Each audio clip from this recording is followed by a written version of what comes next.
Welcome back to DarkNight Whispers. Tonight, S's story takes us into the depths of a university library that doesn't know how to close. A night cleaner takes a job after hours in a place built in the 1800s, where shelves rearrange themselves, books return that no one checked out, and a bell tolls every night at exactly 3:15 am. The staff tell her one rule: don't answer if the librarian calls your name. But what happens when the voice calling knows more about you than it should? Before we begin, don't forget to hit the like button, subscribe to DarkNight Whispers if you haven't already, and comment below. Would you dare spend the night alone in a library filled with books ... and ghosts? No. Let's begin tonight's tale. Janet was used to late shifts. As a single mother, she picked up every extra job she could. Diners, laundromats, even a stint cleaning buses. But when her supervisor offered her a contract with Westbrook University, she took it without hesitation. The library was old, beautiful, and quiet. Quiet meant easy money. Mr. Halpern, the supervisor, met her in the marble lobby. He was a thin, nervous man with wire-rimmed glasses that never stayed straight. He spoke quickly, as though every second spent in the library cost him something. Here's your card. Vacuum, dust, empty the bins. Stay out of the restricted archives. No reason for you to be there. Most important. He paused, tapping a long finger on the edge of the desk. Do your rounds. Don't answer if you hear the bell. Don't talk to anyone. Janet nodded, confused, but not wanting to question her new boss. She took the cart and began her first shift, the wheels squeaking softly on the polished floor.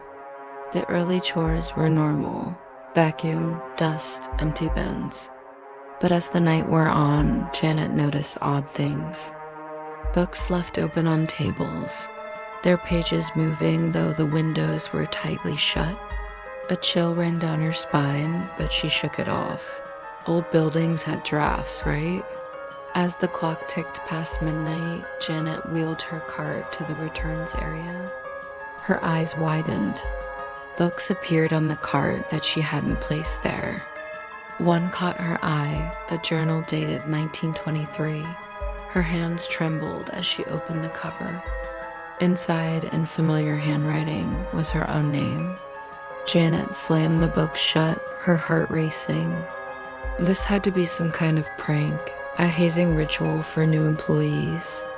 She forced herself to continue working, but now every shadow seemed to move. Every creak of the old building made her jump. At 2:50 am, deep in the stacks, Janet heard faint footsteps and the soft rustle of pages turning. She peered down the aisle, squinting in the dim light. A pale woman in old-fashioned dress was replacing books on the shelves. Janet opened her mouth to speak, but the words died in her throat as the shelves began to shift, elongating impossibly, trapping her in the aisle. The woman, the librarian, Janet realized with a chill, looked up, her eyes dark and hollow. All must be returned, she whispered, her voice like dry paper. Janet stumbled backward, her heart pounding. She turned to flee, but the aisle had changed. She was lost in a maze of books, the shelves towering above her, shifting and changing with every step. At 3:15 am, a bell tolled. The sound was faint, as though coming from a great distance, but it filled the library. Janet froze, remembering Halpern's warning. Don't answer if you hear the bell. But then the voices started. They called her name, softly at first, then with increasing urgency. One voice made her blood run cold. It was her daughter's voice, coming from deeper in the stacks. Mommy, Mommy, where are you? Janet clenched her fists, fighting the urge to answer, to run towards that beloved voice. This isn't real, she told herself. It's a trick. A book fell from a nearby shelf, landing open at her feet. Janet's eyes were drawn to the page. It was a ledger, titled Overdue Accounts. Her breath caught as she saw the last name listed, Janet Thompson, dated tonight. She backed away, her shoes squeaking on the floor. The voices grew louder, more insistent. Janet clapped her hands over her ears, but it did nothing to block out the sound. She turned and ran, no longer caring about direction, just needing to escape. She burst into the reading room, gasping for breath. But the nightmare wasn't over. Shadows of students sat at the desks, writing furiously in books that weren't there. One turned to her, its eyes hollow pits and a face of mist. "Quiet, please," it hissed. Janet screamed, the sound echoing in the cavernous room. She spun around, retracing her steps backward, praying it would lead her out of this maze of horrors. The shelves seemed to loom over her, reaching with shadowy fingers, but she pressed on. Finally, mercifully, she saw the exit. Janet ran towards it, her legs burning with effort. She burst through the doors, collapsing onto the steps outside, gulping in the cool night air. When Halpern arrived at dawn, he found Janet sitting on the steps, pale and shaking. Her cleaning cart stood neatly by the door, filled with books she had never touched, all stamped returned with that night's date. "Ah," Halpern said, his voice casual, almost bored. "Did the librarian call you? Most people don't make it past their first night." Janet stared at him, unable to form words. She shook her head, stood on shaky legs, and walked away.